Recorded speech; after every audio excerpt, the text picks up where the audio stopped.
안녕하십니까? 오늘은 인간 이해에 대해서 함께 나눠보겠습니다. 인간에 대한 이해는 그 시대의 철학이나 종교에 따라서 달랐습니다. 유교를 따르던 조선시대에는 양반은 존귀한 존재이지만 천민은 짐승과 같은 존재였습니다. 유교의 인간관은 도덕입니다.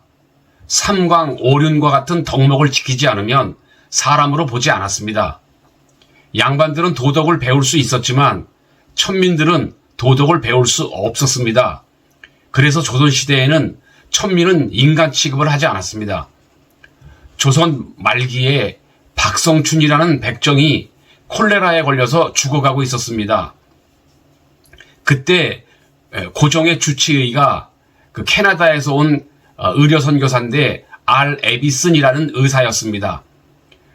그분이 이 박성춘이라는 분이 콜레라로 죽어간다는 이야기를 듣고 이 백정의 집까지 찾아와서 박성춘을 살려주었습니다. 임금의 주치의가 백정을 치료하는 것은 유교의 인간관으로서는 있을 수 없는 일이었습니다. 하지만 기독교 인간관으로서는 임금이나 백정이나 다 하나님의 형상으로 창조된 존귀한 존재였습니다. 기독교 인간관은 하나님의 형상으로 창조된 존재입니다. 하나님의 형상으로 창조되었기에 천하보다 귀한 존재입니다. 하지만 기독교 인간관이 이렇게 인간을 긍정적으로만 보지는 않습니다. 왜냐하면 하나님의 형상으로 창조된 인간인 것은 맞지만 그러나 타락한 죄인이라는 그러한 관점을 또 가지고 있습니다. 그래서 칼빈이라는 신학자는 인간은 전적 부패한 존재고 전적 타락한 존재라고 정의했습니다. 인간이 하나님의 형상으로 창조된 존귀한 존재인 것은 맞지만 동시에 전적으로 타락한 죄인이라고 보는 것이 성경적 인간관입니다. 그래서 성경은 구약과 신약 전체의 어떤 주제라고 한다면 하나님의 형상으로 인간을 창조했는데 그 인간이 죄를 지음으로써 타락했다는 겁니다. 그래서 하나님의 형상을 잃어버린 거죠. 그래서 하나님이 그 인간에게 찾아와서 내가 거룩하니 너희도 거룩하라. 그래서 이제 율법이라는 것을 줍니다.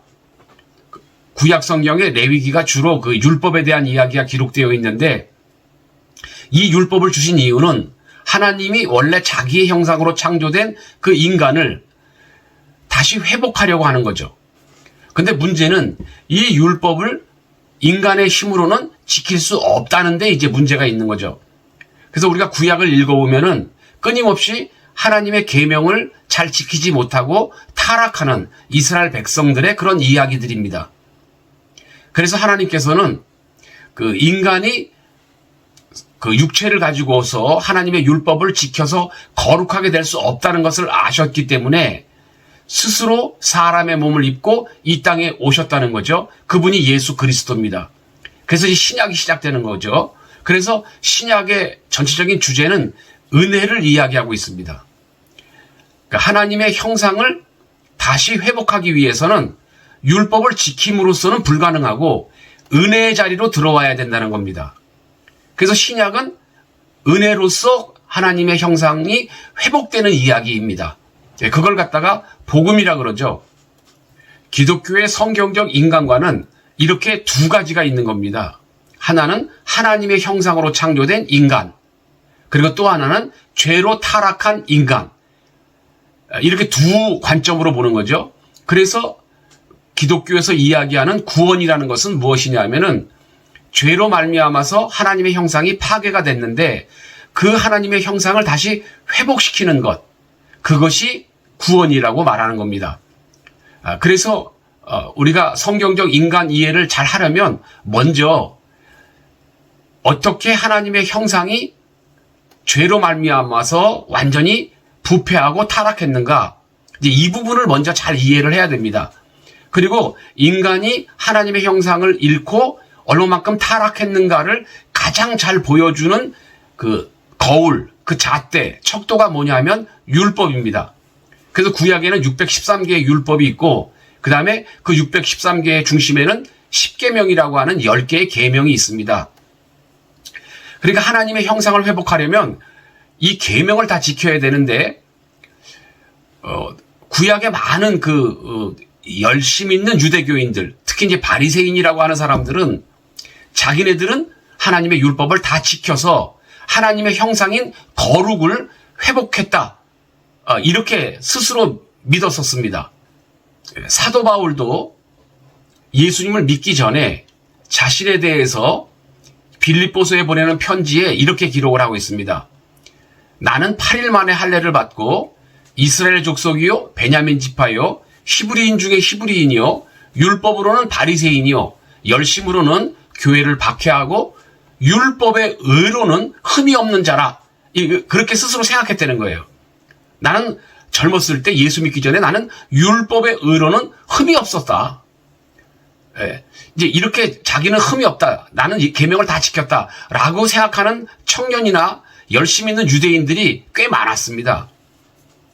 그런데 사도 바울이 예수님을 만난 후에는 내가 착각을 하고 있었구나라는 것을 분명하게 깨닫습니다.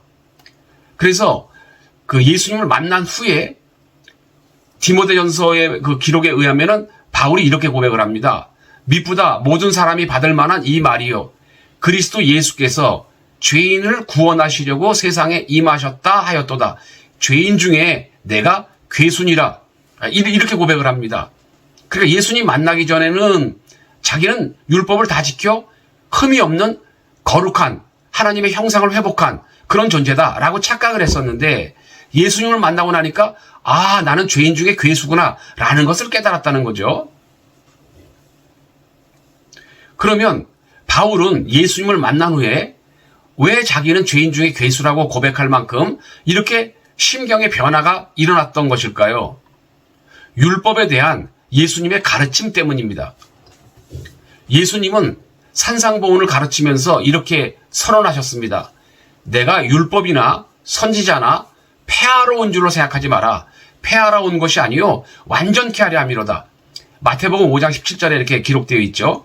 그러면 예수님이 산상보훈 그 마태복음 5장 6장 7장에서 어떻게 설교로 가르치시냐 하면은 모세의 율법에는 간음하지 말라 하였다는 것을 너희가 들었으나 나는 너희에게 이르노니 음욕을 품고 여자를 보는 자마다 마음에 이미 간음하였느니라. 이렇게 모세의 율법을 완성하십니다. 그러니까 행위로 내가 율법을 지켰어도 마음으로 지키지 못했다면 그거는 율법 못 지킨 거다. 이제 그런 말씀이죠. 그리고 이어서 또 이렇게 말씀하죠. 누구든지 너로 억지로 오리를 가고자 하거든 심리를 동행해주고 내게 구하는 자에게 주며 꾸고자 하는 자에게 거절하지 마라. 내 이웃을 사랑하고 내 원수를 미워하라 하였다는 것을 너희가 들었으나, 그러니까 구약에는 원수를 미워하라 이런 말씀이 있는 거죠. 나는 너희에게 이르노니 너희 원수를 사랑하며 너희를 박해하는 자를 위하여 기도하라. 이렇게 모세의 율법을 예수님께서 완성하십니다. 예수님이 오시기 전에, 예수님이 율법을 완성하기 전에는 유대인들, 특히 열심 있는 그 바리새인 같은 사람들은 자기네들은 율법을 다 지켰다고 그렇게 생각을 했는데, 육체를 가진 인간이 절대로 이 율법을 다 지킬 수 없다는 것을 명확하게 예수님이 가르쳐 주셨습니다. 사실 인간은 육체를 가지고 있는 한 죄를 짓도록 만들어져 있다고 봐도 과언이 아닙니다. 왜냐하면 인간의 감정과 행동은 뇌의 호르몬 작용에 의해서 작동됩니다. 인간의 뇌는 욕망의 호르몬이 끊임없이 방출됩니다. 우리에게 잘 알려진 도파민, 세로토닌, 옥시토신, 엔돌핀 이런 행복 호르몬 같은 경우는 인간의 감정과 생각과 또 행동을 지배합니다. 이런 호르몬이 나오면 감정이 생기고 욕구가 생기고, 그러다 보면 그 욕구를 충족하기 위해서 행동을 하게 되는 거죠. 그 과정 속에서 당연히 죄를 짓게 됩니다. 그러니까 인간이 죄를 짓는 것은 본능이라는 겁니다. 육체를 가진 인간은 한 사람의 예외도 없이 모두 욕망의 지배를 받습니다. 그러니까 바울은 젊었을 때는 예수님을 만나기 전에 율법을 껍데기로만 지키고 자기는 하나님의 형상을 회복했다. 나는 의인이다. 라고 착각을 했었던 겁니다. 그런데 그가 예수님을 만난 후에는 이 율법이라는 게 껍데기로만 지키면 되는 게 아니고 그 안에 내용으로, 그러니까 마음으로, 생각으로까지 지켜야 하는구나 라는 것을 깨닫고 그가 로마서 7장에서는 이런 고백을 합니다. 내 속사람으로는 하나님의 법을 즐거워하되 내 지체 속에서 한 다른 법이 내 마음의 법과 싸워 내 지체 속에 있는 죄의 법으로 나를 사로잡는 것을 보는도다. 오라 나는 권고한 사람이로다. 이 사망의 몸에서 누가 나를 건져내랴. 자, 이렇게 고백을 합니다. 그러니까 사도 바울조차 몸에 그 욕구가 있다는 거죠. 그러니까 영적으로는 하나님의 말씀을 다 지켜 행하는데 이 육체의 욕망, 욕심에서는 이게 통제가 안 되는 겁니다. 그러니까 굉장히 이중적인 자기를 발견하게 되는 거죠. 죄의 값은 사망이라고 했습니다. 그러니까 율법을 지키지 못했으면 벌을 받아야 되는데 그 벌이 뭐냐면 사망이에요. 그래서 예수님이 인간의 모든 죄를 대신 짊어지고 죄의 값으로서 십자가에서 대신 죽어주신 거죠. 그걸 갖다가 우리가 대속이라고 그러죠. 그래서 그 예수님을 믿음으로 해서 그 율법이 완성되는 겁니다. 그래서 율법은 죄를 깨닫도록 하는 거울과 같은 역할을 하는 겁니다. 그래서 율법을 통해서 자기가 죄인인 것을 깨닫고 자기 힘으로는 구원받을 수 있는, 즉 하나님의 형상을 회복할 수 있는 능력이 없기 때문에 예수님 앞으로 나오게 되는 겁니다. 그래서 예수님을 믿음으로 말미암아 예수님의 대속의 은혜 속에서 우리가 정죄함을 받지 않고 사망, 죄의 사망의 법에서, 즉 율법의 법에서 우리가 해방을 받고 용서를 받게 되는 거죠. 자, 그런데 이 문제는 뭐냐면 이 로마서에서 바울은 이제 예수님을 믿어서 율법에서 해방된 하나님의 백성들은 다시 하나님의 형상을 회복하는 삶을 살아야 된다라고 이야기를 합니다. 이 부분이 굉장히 어려운 부분이죠. 즉 무슨 얘기냐면 율법을 지킬 수 없어서 예수님을 믿고 우리가 구원을 받은 건데 예수님을 믿어서 하나님의 백성 된 사람들은 다시 율법을 지켜야 된다는 거예요. 그러니까 이 로마서를 자세히 읽어보면 율법이란 무엇인가, 은혜란 무엇인가, 성화는 무엇인가에 대해서 다루고 있는데요.